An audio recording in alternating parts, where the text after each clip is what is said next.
அனைவருக்கும் வணக்கம்.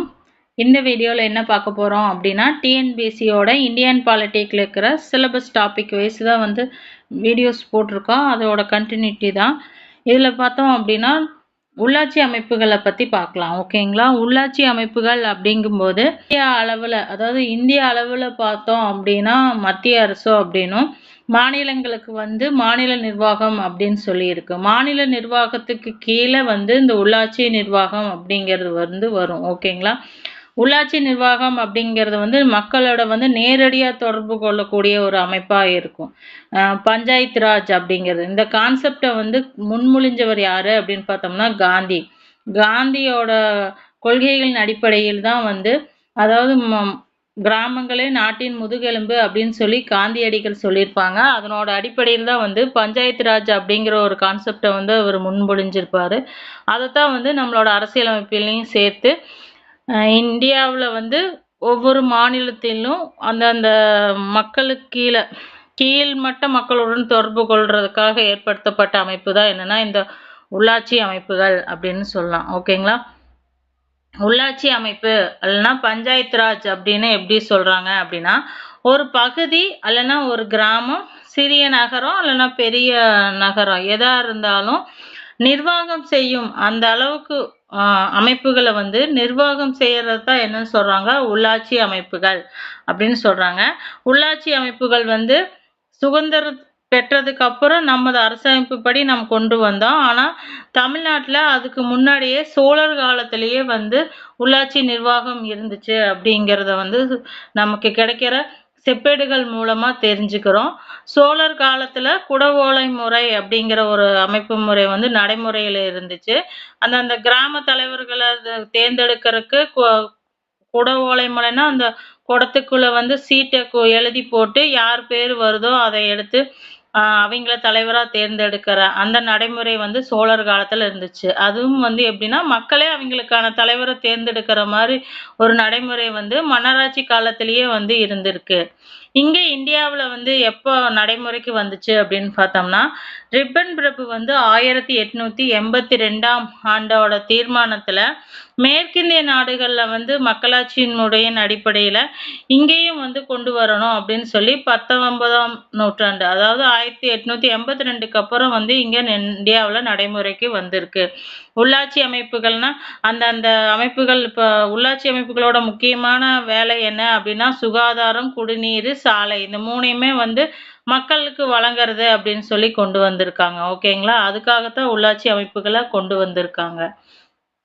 உள்ளாட்சி அமைப்புகளோட தந்தை இந்தியாவில் யார் சொல்லுவாங்க அப்படின்னா ரிப்பன் பிரபு. அவர் தான் சுதந்திரத்துக்கு முன்னாடியே இங்க இந்தியாவில் உள்ளாட்சி அமைப்பு முறையை கொண்டு வந்தவர்.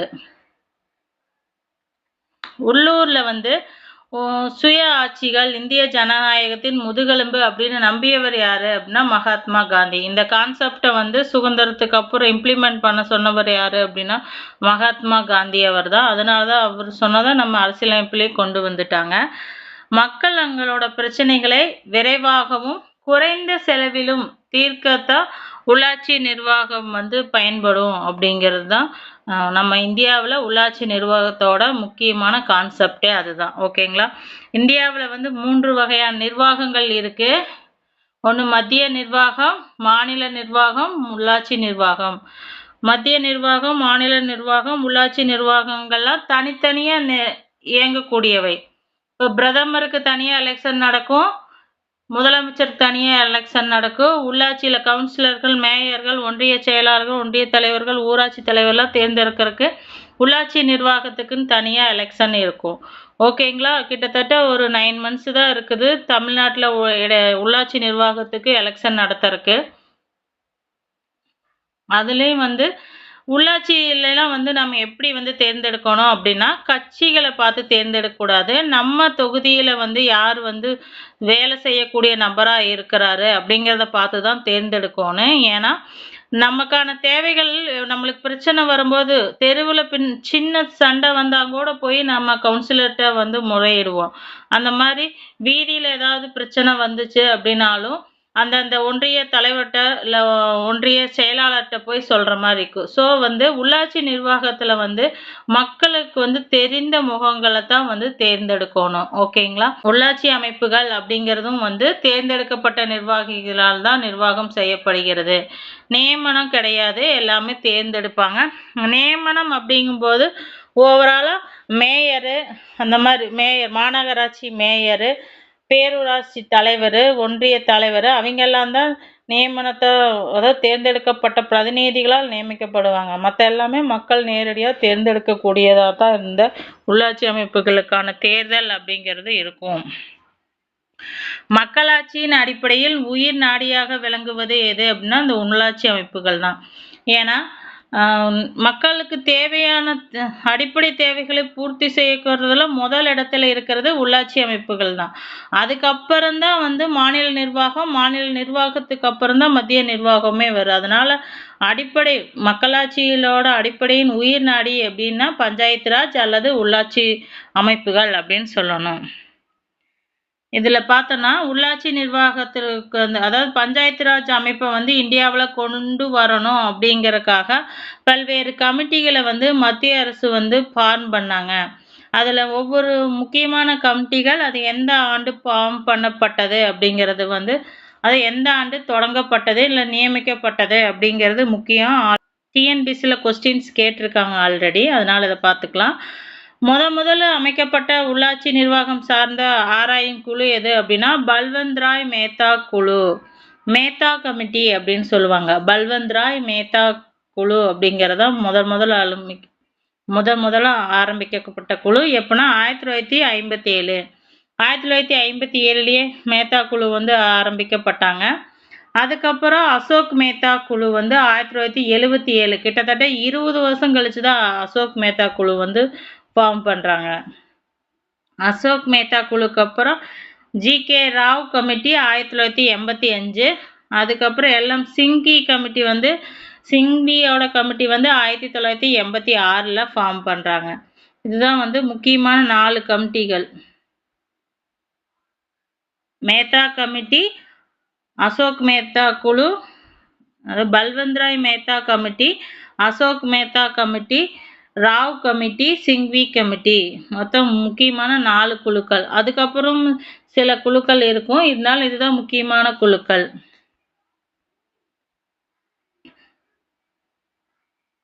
ஃபர்ஸ்ட் பல்வந்த் ராய் மேத்தா கமிட்டி வந்து 1957 ஜனவரியில் ஏற்படுத்தியிருக்காங்க. இதனோட தலைமை வந்து பல்வந்த் ராய். இதோட முக்கியமான நோக்கம், இது எதனால ஃபார்ம் பண்ணப்பட்டுச்சு அப்படின்னு பார்த்தோம்னா சமுதாய அபிவிருத்தி திட்டம், அதாவது கம்யூனிட்டி டெவலப்மெண்ட் ப்ரோக்ராம் வந்து 1952 தொடங்கப்பட்டுச்சு.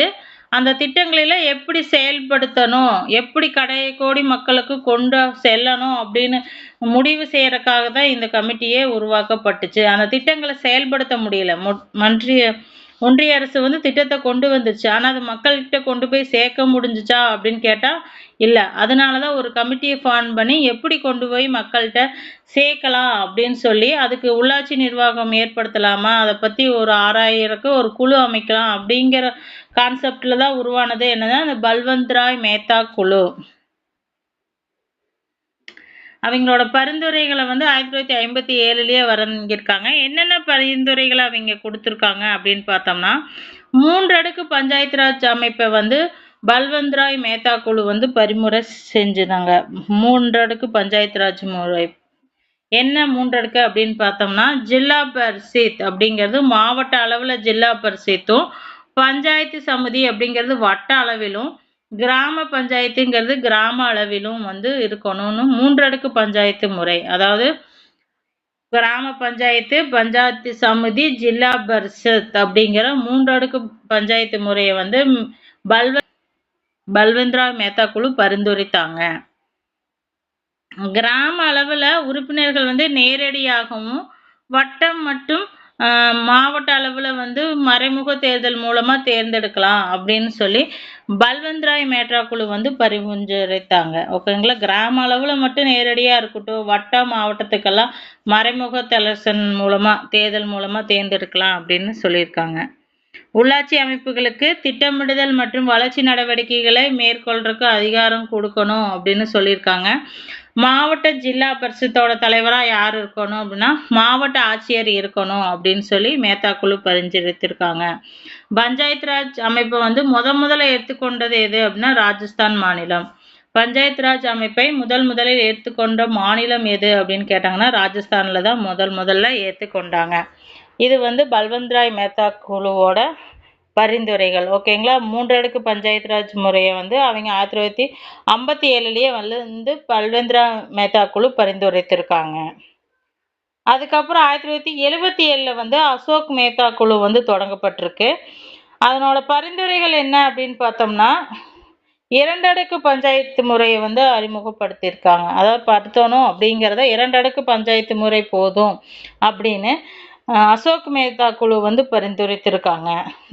ஜில்லா பரிஷத் அப்படிங்கிறது வந்து மாவட்ட அளவில் செயல்படும் அமைப்பை வந்து திட்டமிடு அமைப்பாக வச்சுக்கலாம் அப்படின்னு சொல்லியிருக்காங்க. அது வந்து பஞ்சாயத்து கீழே கொண்டு வர வேண்டாம், அதை வந்து திட்டமிடு அமைப்பாக வந்து ஜில்லா பரிஷத்தை வச்சுக்கலாம் அப்படின்னு அசோக் மேத்தா குழு வந்து பரிந்துரைத்திருக்காங்க. அனைத்து கட்சிகளும் அனைத்து நிலை தேர்தலிலும் பங்கு பெற வேணும் அப்படின்னு இருக்காங்க. இப்போ உள்ளாட்சி நிர்வாகத்தில் வந்து பெரிய தேசிய கட்சிகளாக பங்கேற்காமல் இருந்திருக்காங்க. அந்த மாதிரிலாம் இருக்கக்கூடாது, எல்லா கட்சிகளும் எல்லா வகையான தேர்தலையும் பங்கேற்கணும் அப்படின்னு சொல்லி இந்த குழு வந்து பரிந்துரையை வழங்கியிருக்காங்க.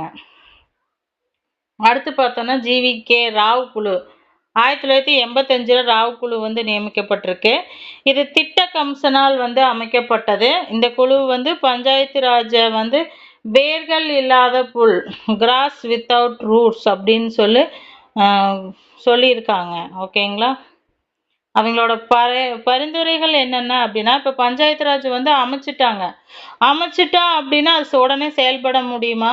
அதுக்கான நிதி ஆதாரங்கள் அதுக்கான பவர் இருந்தால் தான் அது செயல்பட முடியும். அதனால தான் இந்த ஜிவிகே ராவ் குழு என்னன்னு சொல்கிறாங்கன்னா கிராஸ் வித்தவுட் ரூட் அப்படின்னு சொல்லியிருக்காங்க.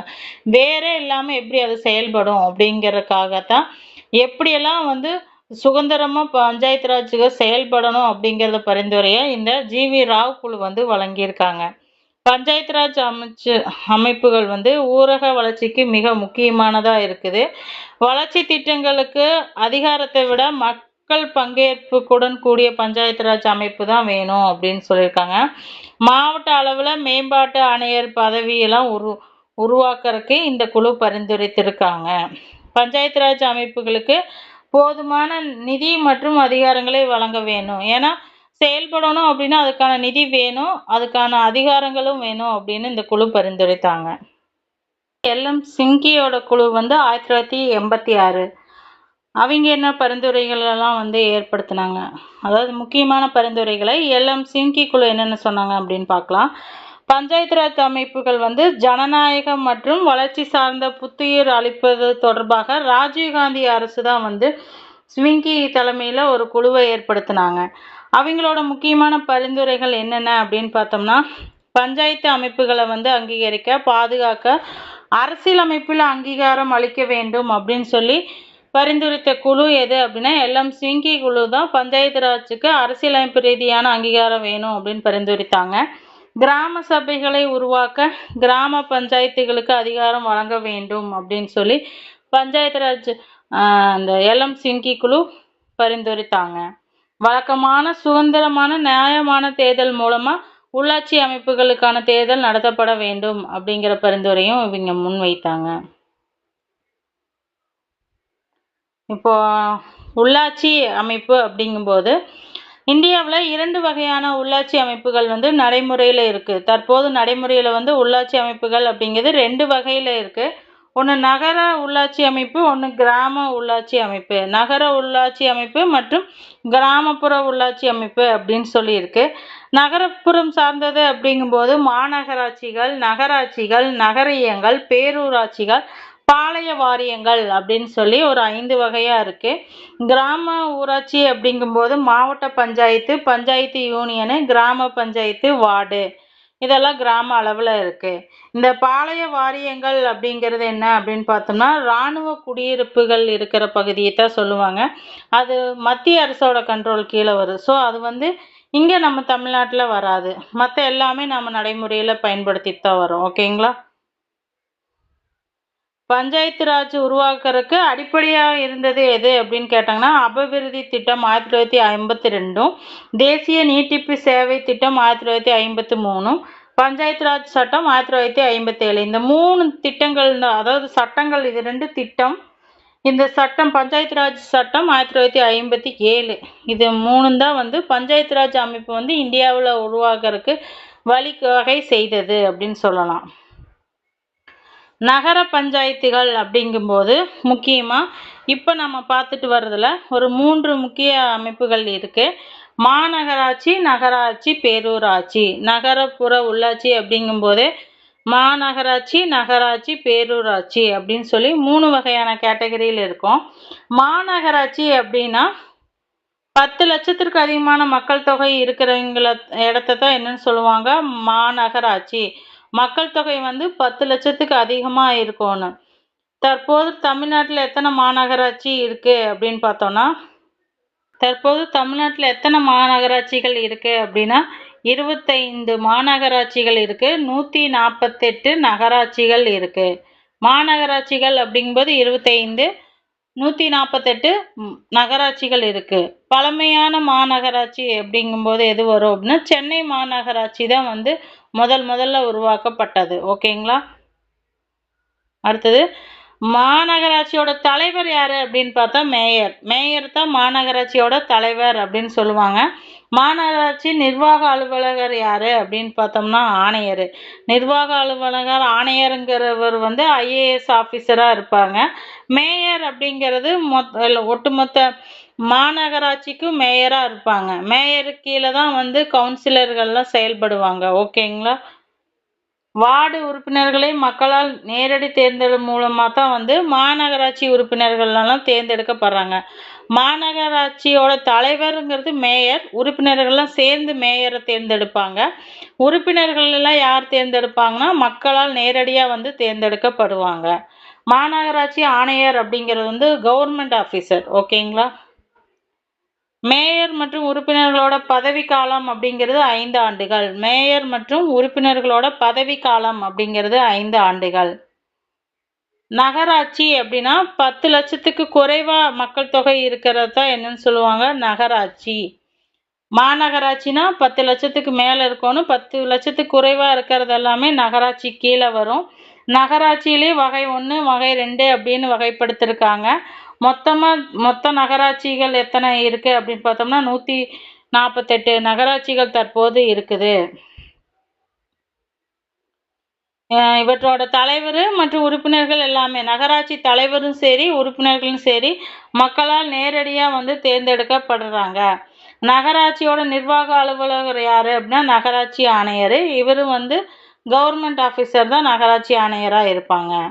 இவங்களோட முக்கிய வருவாய்கள் எது அப்படின்னா வீட்டு வரி, சொத்து, அதாவது கேளிக்கை வரி, வீட்டு வரி, கேளிக்கை வரி, தொழில் வரி, குடிநீர் வரி, அதெல்லாம் வந்து நகராட்சிகளோட முக்கிய வருவாய்கள். அடுத்து பார்த்தோம் அப்படின்னா பேரூராட்சி. பேரூராட்சி அப்படின்னா 10,000க்கு மேலே மக்கள் தொகை இருக்கிறது தான் வந்து பேரூராட்சி அப்படின்னு வரும். 10,000க்கு கம்மியாக இருந்துச்சு அப்படின்னா அது வந்து கிராம ஊராட்சி, ஊராட்சி அப்படிங்கிற கீழே வரும். ஓகேங்களா? அப்போ 10,000க்கு மேலே இருந்துச்சு அப்படின்னா அது வந்து பேரூராட்சி கீழே வரும். தமிழகத்தில் மொத்தம் எத்தனை பேரூராட்சி இருக்குது அப்படின்னு பார்த்தோன்னா மொத்த பேரூராட்சிகள் எத்தனை அப்படின்னா 490 பேரூராட்சிகள் வந்து தற்போது இருக்குது.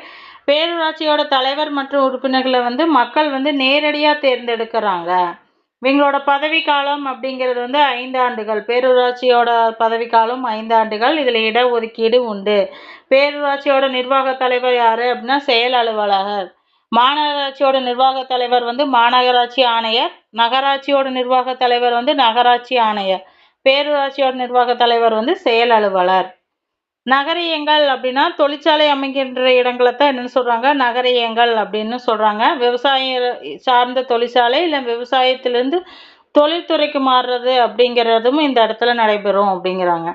அடுத்து பாளைய வாரியங்கள் அப்படிங்கிறது இது இராணுவ பயிற்சி அதனோட தடவாடங்களில் உற்பத்தி செய்யும் பகுதியை தான் வந்து பாளைய வாரியங்கள் அப்படிங்கிறாங்க. இது மத்திய அரசோட கண்ட்ரோலுக்கு கீழே இருக்கும். ஓகேங்களா?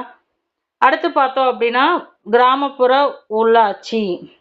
1994ஆம் ஆண்டு தமிழ்நாடு ஊராட்சிகள் சட்டத்தின்படி 3 அடுக்கு முறையை வந்து கொண்டு வந்தாங்க. அது எது வரும்னா கிராம ஊராட்சி, ஊராட்சி ஒன்றியம், மாவட்ட ஊராட்சி. கிராமப்புறத்துலேயும் கிராம ஊராட்சி, ஊராட்சி ஒன்றியம், மாவட்ட ஊராட்சி அப்படின்னு 3 அடுக்கு முறையை வந்து தமிழ்நாட்டில் கொண்டு வந்தாங்க. எப்போ அப்படின்னா 1994ல் கொண்டு வந்தது. மாவட்ட பஞ்சாயத்து அப்படின்னா என்ன அப்படின்னு பார்த்தோம்னா, மாவட்ட ஊராட்சிகளில் வந்து ஒவ்வொரு மாவட்டத்திலும் வந்து அமைக்கப்படும். அதில் வந்து 50,000த்திற்கு மக்கள் தொகை கொண்ட மாவட்டங்களை வந்து பல பிரிவுகளாக பிரிப்பாங்க. 50,000த்துக்கு அப்படின்னு சொல்லி மக்கள் தொகை கொண்ட மாவட்டங்களை வந்து பிரிச்சிருவாங்க. ஒவ்வொரு பிரிவாக பிரிச்சிருவாங்க. மக்கள் வந்து நேரடியாக உறுப்பினர்களை வந்து தேர்ந்தெடுப்பாங்க. உறுப்பினர்கள் சேர்ந்து தங்கள் தலைவரை வந்து தேர்ந்தெடுப்பாங்க. இவங்களோட பதவிக்காலம் அப்படிங்கிறது 5 ஆண்டுகள். இதுதான் வந்து மாவட்ட பஞ்சாயத்து அப்படின்னு சொல்லுவாங்க. மோஸ்ட்லி தமிழ்நாட்டில் வந்து ஊராட்சி இருக்குது, பேரூராட்சி. அதுக்கப்புறம் பார்த்தோம் அப்படின்னா நகராட்சி வரும், மாநகராட்சி அப்படின்னு சொல்லி மாறிடும். ஓகேங்களா? மாவட்ட பஞ்சாயத்துங்கிறது வராது. ஊராட்சி, பேரூராட்சி, நகராட்சி, மாநகராட்சி அப்படின்னு தான் நம்ம தமிழ்நாட்டில் ஃபாலோ பண்ணிட்டு வரோம். இதில் மாவட்ட பஞ்சாயத்தோட பணிகள் என்னென்ன அப்படின்னு பார்த்தோம்னா, கிராம ஊராட்சி மற்றும் ஊராட்சி ஒன்றியத்தின் வளர்ச்சி திட்டங்கள் குறித்து அரசுகளுக்கு வந்து தெரிவிக்கணும். மாவட்டத்தில் திட்ட ஆணையத்தோட பணிகளை மேற்பார்வையிடணும். இதுதான் மாவட்ட பஞ்சாயத்தோட முக்கியமான பணிகள். அடுத்து பார்த்தோம் அப்படின்னா ஊராட்சி ஒன்றியம். ஊராட்சி ஒன்றியம்ங்கிறது பல ஊராட்சிகளெல்லாம் சேர்ந்து உருவாக்கப்பட்டதான் என்ன அப்படின்னா ஊராட்சி ஒன்றியம். இதனோட உறுப்பினர்கள் வந்து நேரடியாக மக்களால் வந்து தேர்ந்தெடுக்கப்படுறாங்க. இவங்களோட பணிகள் எது அப்படின்னு பார்த்தோம்னா, குடிநீர் வழங்குறது, கிராம சுகாதார நிலையங்களை வந்து பராமரிக்கிறது, சாலையை ஏற்படுத்துறது, பொது கண்காட்சிகளை வந்து நடத்துறது, கால்நடைகளுக்கெல்லாம் மருத்துவமனையை நிறுவுறது, சமூக காடுகளை வந்து பராமரிக்கிறது, துவக்கப்பள்ளி கட்டிடங்கள்ல சீர் செய்யறது. இதெல்லாம் எதனோட பணி அப்படின்னு பார்த்தோம்னா ஊராட்சி ஒன்றியங்களோட பணிகள். அடுத்து கிராம ஊராட்சி. கிராம ஊராட்சி அப்படிங்கிறது கிராமங்களில் செயல்படக்கூடிய உள்ளாட்சி அமைப்புகளை தான் கிராம ஊராட்சி அப்படின்னு சொல்கிறோம். இதனோட உறுப்பினர்களும் நேரடியாக மக்களால் வந்து தேர்ந்தெடுக்கப்படுவாங்க. கிராம ஊராட்சியில் வந்து ஆய்வாளர் யார் அப்படின்னு பார்த்தா மாவட்ட ஆட்சியர் தான். அது முக்கியமான பாயிண்ட்ஸ். கிராம ஊராட்சியோட ஆய்வாளர் யார் அப்படின்னு கேட்டால் மாவட்ட ஆட்சியர் தான் வந்து கிராம ஊராட்சியோட ஆய்வாளர். கிராம ஊராட்சியோட முக்கியமான பணிகள் என்னென்ன அப்படின்னா, தண்ணி அதாவது குடிநீர் வழங்குறது, தெரு விளக்குகளை பராமரிக்கிறது, சாலைகளை பராமரிக்கிறது, கிராமங்களில் நூலகங்களை வந்து பராமரிக்கிறது, வீட்டு மனைகளுக்கு அனுமதி வழங்குறது, வடிகால் அமைப்புகளை பராமரிக்கிறது, தெருக்களை சுத்தம் செய்கிறது, மரங்களை நடுறது, பொது கழிப்பிட வசதிகளை பராமரித்தல். இதெல்லாம் வந்து கிராம ஊராட்சியோட முக்கியமான பணிகள். கிராம ஊராட்சிகளுக்கும் வரிகள் அப்படிங்கும்போது 3 அடுக்கு வரி முறைகள் வந்து பின்பற்றப்படுகிறது. எப்படின்னா ஊரக ஊராட்சி அமைப்பில் கிராம ஊராட்சியில் மட்டும்தான் வந்து வரி வசூலிக்கும். அதாவது ஊரக உள்ளாட்சி அப்படிங்கிறது கிராமப்புற உள்ளாட்சி அமைப்பில் வந்து கிராம ஊராட்சிக்கு மட்டும்தான் வரி வசூலிக்கும் அதிகாரம் அப்படிங்கிறது இருக்கு. என்னென்ன வரியெல்லாம் கிராம ஊராட்சி வசூலிக்கும் அப்படின்னு பார்த்தோம்னா, சொத்து வரி, தொழில் வரி, வீட்டு வரி, குடிநீர் இணைப்பு கட்டணம், நில வரி, கடைகள் மீது விதிக்கப்படும் கட்டணம், இதெல்லாம் தான் வந்து கிராம ஊராட்சிகள் வந்து வசூலிப்பாங்க. அடுத்து பார்த்தோம்னா கிராம சபை. ஒவ்வொரு ஊராட்சியிலும் அவ்வூராட்சியில அதிகார எல்லைக்கு உட்பட்ட மக்கள், அதாவது அந்தந்த கிராமத்தில் வசிக்கிற மக்கள் எல்லாம் சேர்ந்து உறுப்பினர்களாக கொண்டு ஏற்படுத்தப்பட்ட அமைப்பு தான் எது அப்படின்னா கிராம சபை. கிராம சபையோட உறுப்பினர்கள் யாருன்னா அந்த பகுதியில் வைக்கிற கிராமப்புறத்தில் வசிக்கிற மக்களை தான் சொல்லணும். கிராம சபை கூட்டங்களில் வந்து வரவு செலவு கணக்குகள், திட்டங்களில் யாரெல்லாம் பயனடைந்தார்களோ அவங்கெல்லாம் கலந்து அவங்களோட கருத்துக்களை சொல்லலாம், உரையாடலாம். அதுதான் வந்து கிராம சபை கூட்டம். இப்போ கிராம சபை கூட்டம் அப்படின்னா அந்த பகுதி மக்கள் போய் தங்களோட குறைகளையும் சொல்லலாம், நாங்கள் இந்த திட்டங்கள் மூலமாக பயன்பெற்றோம் அப்படிங்கிற நல்ல நன்மைகளையும் வந்து அந்த சபையில் போய் சொல்லலாம்.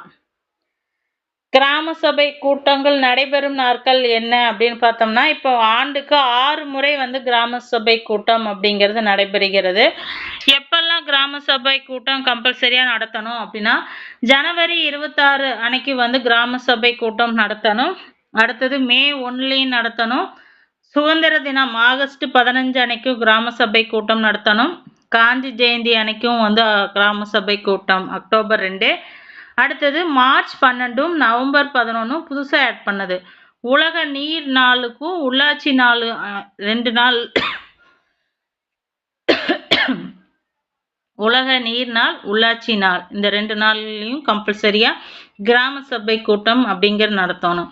உள்ளாட்சி நாள் வந்து நவம்பர் 1, இது முக்கியம். நவம்பர் 1. அடுத்தது அனைத்து ஊராட்சி உறுப்பினர்களும் வந்து கிராம மக்களும் வந்து இந்த கிராம சபை கூட்டத்தில் வந்து கலந்து கொள்ளணும். காந்தியடிகள் வந்து கிராம சுய ராஜ்யத்தை தான் வந்து விரும்பினாரு. காந்தியடிகள் சுயராஜ்ய கிராமம் சுயசார்புடையதாக இருக்க வேண்டும் அப்படின்னும், வாழ்க்கைக்கு தேவையான உணவு, தூய்மையான நீர், சுகாதாரம், வீட்டு வசதி, கல்வி மற்றும் பிற தேவைகள் என அனைத்து தேவைகளுக்கு ஏற்ப அரசாங்கம் வந்து சுய பாதுகாப்பு வழங்கப்பட வேண்டும் அப்படின்னு விரும்பியவர் யாரு அப்படின்னா காந்திஜி அவர்கள் தான் வந்து கிராம சுயாட்சியை வந்து விரும்பினவர். அதனாலதான் பஞ்சாயத்து ராஜ் அமைப்பே வந்து அவரோட கொள்கையின் அடிப்படையில் தான் ஏற்படுத்தப்பட்டது. அடுத்து பார்த்தோம் அப்படின்னா இது முக்கியமானது 2 சட்ட திருத்தங்கள் 73 மற்றும் 74வது அரசியலமைப்பு சட்ட திருத்தங்கள். இந்த 2 சட்ட திருத்தங்கள் மூலமா தான் இந்தியாவில் உள்ளாட்சி நிர்வாகத்தவே கொண்டு வந்தாங்க. அதனால இது முக்கியமானது. இதுல இருந்து அடிக்கடி கொஸ்டின்ஸ் வருது. இதுல ஃபர்ஸ்ட் வந்து 73வது சட்ட திருத்தத்தையும் அதுக்கப்புறம் 74வது சட்ட திருத்தத்தையும் பார்க்கலாம். ஓகேங்களா? 73வது அரசியலமைப்பு திருத்த சட்டம் அப்படிங்கிறது வந்து ஊராட்சி அமைப்புகளுக்கான அரசியலமைப்பு ரீதியாக அங்கீகாரம் அளிக்கக்கூடியது. எப்போ நடைமுறைக்கு வந்துச்சு அப்படின்னு பார்த்தோம்னா 24/4/1993 ஆண்டு நடைமுறைக்கு வந்துச்சு. இதுல பார்த்தோம் அப்படின்னா சரத்து 40 அப்படிங்கிறது அரசு வழிகாட்டு நெறிமுறை கீழே குறிப்பிடப்பட்டிருக்கும். பஞ்சாயத்து அமைப்புகளுக்கு நீதிமன்ற விசாரணைக்கு உட்பட்ட பகுதிகளுக்கு கொண்டு வந்தது தான் என்ன அப்படின்னா 73வது திருத்தம். 73வது திருத்தம் 73வது திருத்தம் அப்படிங்கிறது வந்து பகுதி 9ல இணைக்கப்பட்டிருக்கு. 73வது திருத்தம் அப்படிங்கிறது பகுதி 9ல இணைக்கப்பட்டிருக்கு. சரத்து வந்து 243 to 243 ஓ அப்படிங்கிற வரைக்கும் இருக்கு.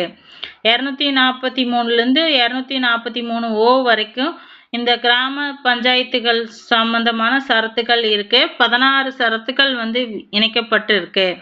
11வது அட்டவணையில இருக்கு. 29 துறைகள் உள்ளது. 19வது பகுதி வந்து 9, அட்டவணை என்ன அப்படின்னா 11. இதுல துறைகள் வந்து 29 துறைகள் இருக்கு.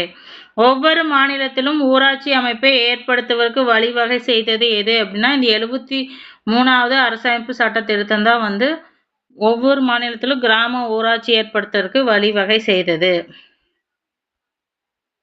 சரத்து 243 என்ன சொல்லுது அப்படின்னு பார்த்தோம்னா கிராம சபை என்பது அப்பகுதியில் உள்ள பதிவு பெற்ற அனைத்து வாக்காளர்களை உள்ளடக்கியது அப்படின்னு சொல்லுது. 243 ஏ என்ன சொல்லுது அப்படின்னா கிராம சபை மாநில சட்டமன்றம் அளிக்கும் அதிகாரம் மற்றும் பணிகளை வந்து செயல்படுத்தலாம் அப்படின்னு ஆர்டிகல்ஸ் 243 ஏ சொல்லுது.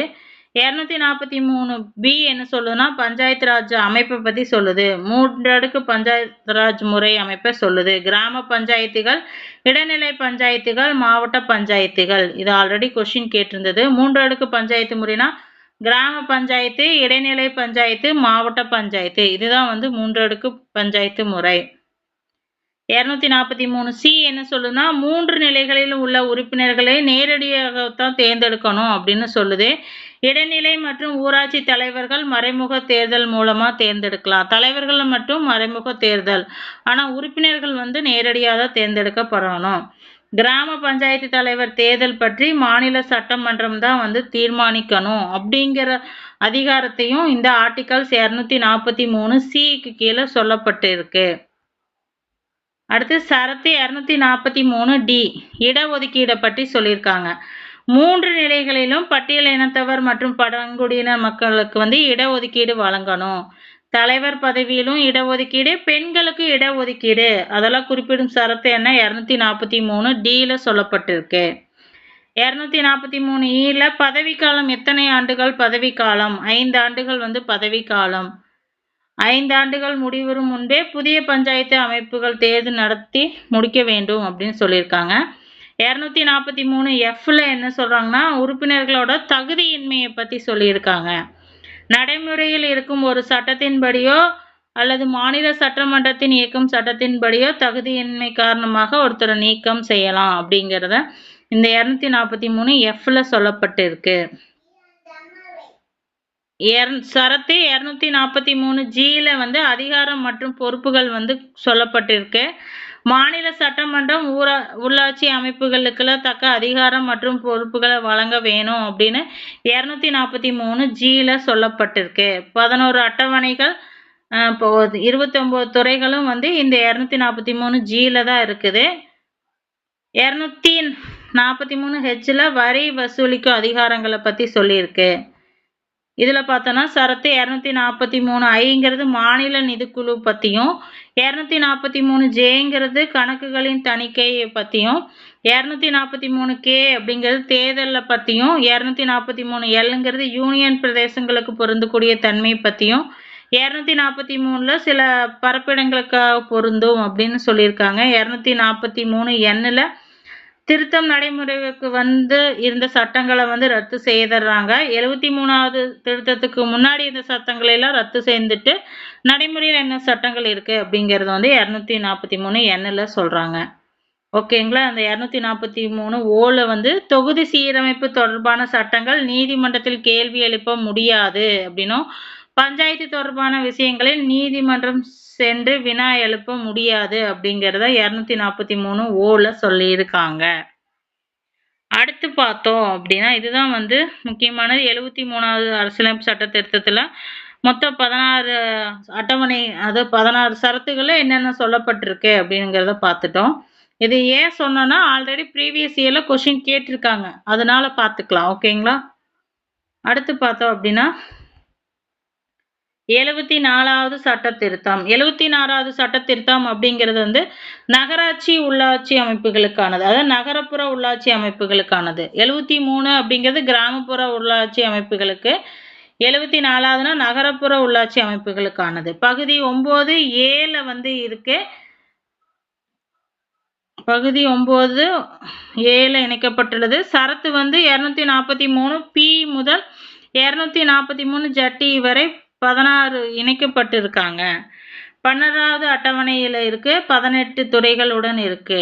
ஓகேங்களா.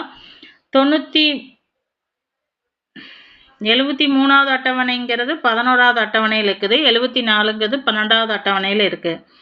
சரத்து பி அப்படிங்கிறது வந்து சரத்து 243 எஸ்ஸின் படி உருவாக்கப்பட்ட குழு, மாநிலத்தில் உள்ள ஒரு மாவட்ட குழு, பெருநகர பகுதிகளில் 10 லட்சத்துக்கு மேற்பட்ட மக்கள் தொகை கொண்ட பகுதிகள் தான் என்ன சொல்றாங்க பெருநகர பகுதிகள் அப்படின்னு சொல்றாங்க. 243 கியூல நகராட்சி உள்ளாட்சி அமைப்புகளை பத்தி 3 அடுக்கு நகராட்சி உள்ளாட்சி அமைப்புகள்ல 3 அடுக்கு பஞ்சாயத்து ராஜ் அமைப்பு எதுனா நகர பஞ்சாயத்து, நகராட்சி, மாநகராட்சி. நகர பஞ்சாயத்து, நகராட்சி, மாநகராட்சி அப்படிங்கிற 3 இது இருக்கணும் அப்படிங்கிறாங்க. இதுல முக்கியமானது என்ன அப்படின்னா இந்த சரத்துக்கள்லாம் முக்கியமான சரத்துகள். 243ல ஆர் அப்படிங்கிறது நகர உள்ளாட்சி கட்டமைப்பு பத்தியும், எஸ்ங்கிறது வார்டு குழுக்களை பத்தியும், 243ல டி அப்படிங்கிறது நகர உள்ளாட்சி ஒதுக்கீடை பத்தியும், 243 யூ அப்படிங்கிறது நகர உள்ளாட்சி பதவி காலம், பீனா உறுப்பினர்களோட தகுதியின்மை, டபிள்யூங்கிறது அதிகாரம் மற்றும் பொறுப்புகள், ஒய்ங்கிறது மாநில நிதிக்குழு. இது முக்கியமானது. மாநில நிதிக்குழு சார்ந்தது எது அப்படின்னா 243 ஒய். தணிக்கை கணக்குகளுக்கான தணிக்கை வந்து 243 ஜட்டில் சொல்லப்பட்டிருக்கும். தேர்தலுங்கிறது ஜட்டு ஏ, மாவட்ட திட்டக்குழுங்கிறது ஜட்டு டி, பெருநகர திட்டக்குழுங்கிறது ஜட்டு இ. இதெல்லாம் தான் முக்கியமான சரத்துகள். ஓகேங்களா. ஓகே. மாநில நிதிக்குழுவோட சரத்து அப்படிங்கிறது 243 ஐயில் வந்து சொல்லப்பட்டிருக்கு. 73வது சட்டத்திட்டத்தின்படி ஆளுநர் வந்து ஒரு நிதிக்குழுவை அமைக்கணும் அப்படின்னு சொல்லப்பட்டிருக்கு. 5 ஆண்டிற்கு ஒரு முறை மாநில நிதிக்குழுக்கள் வந்து அமைக்கப்பட வேண்டும் அப்படின்னு சொல்லி இந்த 243வது சரத்துல சொல்லப்பட்டிருக்கு. மாநில நிதிக்குழுவோட பரிந்துரை மற்றும் பணிகள் என்ன அப்படின்னு பார்த்தோம்னா, மாநில அரசு மற்றும் ஊராட்சி அமைப்புகளுக்கிடையே நிதி எவ்வாறு பகிர்ந்தளிக்கப்பட வேண்டும் அப்படிங்கிற ஆளுநருக்கு பரிந்துரைக்கிறது என்ன அப்படின்னா மாநில நிதிக்குழு தான். மாநில அரசோட நிதி உள்ளாட்சி அமைப்புகளுக்கு எப்படி பகிர்ந்தளிக்கணும் அப்படிங்கிறத பரிந்துரைக்கிறது எது அப்படின்னா மாநில நிதிக்குழு. மாநில தொகுப்பு நிதியிலிருந்து பஞ்சாயத்துகளுக்கு வந்து மாநில தொகுப்பு நிதியிலிருந்து பஞ்சாயத்துகளுக்கு வந்து மாநிலங்கள் வழங்குவது பற்றி பரிந்துரை வழங்குவதும் எது அப்படின்னா மாநில நிதிக்குழு தான். ஊராட்சி நிதிகளை அதிகரிக்க வழிமுறை கூறுவதும் வந்து இந்த மாநில நிதிக்குழுக்கள் தான். நிதிக்குழு வந்து தனது அறிக்கை யாரிடம் சமர்ப்பிக்கும் அப்படின்னா ஆளுநரிடம் சமர்ப்பிக்கும். அவர் அதனை சட்டமன்றத்தில் வந்து சமர்ப்பிப்பாரு. மாநில நிதிக்குழு அறிக்கையை வந்து சமர்ப்பிப்பவர் யாரு அப்படின்னா ஆளுநர் தான். நிதிக்குழு கொண்டு போய் ஆளுநர்கிட்ட சமர்ப்பிக்கும். ஆளுநர் அதை வாங்கி சட்டமன்றத்தில் சமர்ப்பிப்பாரு. தமிழ்நாட்டில் வந்து தற்போது 7வது மாநில ஆணையம் அமைந்து உள்ளது. மாநில அரசு வசூலிக்கும் வரிகள், தீர்வை மற்றும் கட்டணங்கள் வந்து மாநில அரசுக்கு பஞ்சாயத்து ராஜ் நகராட்சிகளுக்கிடையே வந்து எவ்வாறு பிரிப்பது அப்படிங்கிற பரிந்துரையை வந்து வழங்குவது எது அப்படின்னா இந்த மாநில நிதிக்குழு தான். அடுத்தது கணக்குகளின் தணிக்கை சரத்து 243 மாநில சட்டமன்றம் இயற்றும் சட்டத்தின்படி ஒவ்வொரு நகராட்சிகள், ஊராட்சிகள், உள்ளாட்சி அமைப்புகள் கணக்குகளை வந்து நிர்வாகம் செய்கிறது எது அப்படின்னா இந்த கணக்கு தணிக்கைகள் அப்படிங்கிறது 243 சொல்லப்பட்டிருக்கு. இதனோட ஆர்டிகல்ஸ் வந்து 243 மற்றும் 243 இதனோட பணிகள் என்னென்ன அப்படின்னா மத்திய அரசின் தலைமை கணக்கு சிஏஜி இருக்கால சென்ட்ரல் கவர்மெண்டோட தணிக்கையாளர் கீழே தான் வந்து இதுவும் செயல்படும். கூட்டுறவு சங்கங்களோட கணக்குகள் செயல்பாடுகளை வந்து ஆண்டுதோறும் வந்து இது தணிக்கை செய்யும். மாநில தணிக்கை ஆணையம் அப்படிங்கிறது வந்து கூட்டுறவு சங்கங்களோட கணக்குகளையும் செயல்பாடுகளையும் ஆண்டுதோறும் தணிக்கை செய்யும். அதுபோக உள்ளாட்சி, பேரூராட்சி, உள்ளாட்சி அமைப்புகளோட வரவு செலவு கணக்குகளையும் வந்து மாநில தணிக்கை ஆணையம் வந்து தணிக்கை செய்யும். அப்புறம் அரசு சார்ந்த வணிக நிறுவனம் மற்றும் அரசு அறக்கட்டளை கீழே இருக்கிற கணக்குகளையும் பார்க்கும். தணிக்கை தலைமை இயக்குனர், பல்வேறு தணிக்கை இயக்குநர்கள் பணியிடங்கள், நிதி வரவு செலவுகளை வந்து பொதுவாக மேற்பார்வை செய்யறாரு. இதுதான் வந்து ஓவராலாக உள்ளாட்சி நிர்வாகத்தை பற்றியது. இதில் வந்து எக்ஸாம் பாயிண்ட் ஆஃப் வியூவில் கொஸ்டின்ஸ் எப்படிலாம் வரும் அப்படிங்கிறத அடுத்த ஒரு வீடியோவில் பார்க்கலாம். இதில் வந்து உள்ளாட்சி நிர்வாகம்னா என்ன, இந்தியாவில் வந்து எந்த மாதிரியான நிர்வாக முறைகள் பின்பற்றப்படுது, உள்ளாட்சி நிர்வாகம் அப்படிங்கிறது 3 அடுக்கு பஞ்சாயத்து ராஜ் அமைப்புகள், என்னென்ன குழுக்கள் வந்து ஏற்படுத்தப்பட்டுச்சு, அவற்றோட பரிந்துரைகள் என்னென்ன அப்படிங்கிறதும் முக்கியமான உள்ளாட்சி அமைப்புக்கான சட்ட திருத்தங்களை பற்றி பார்த்தோம். அடுத்த ஒரு வீடியோவில் பார்க்கலாம்.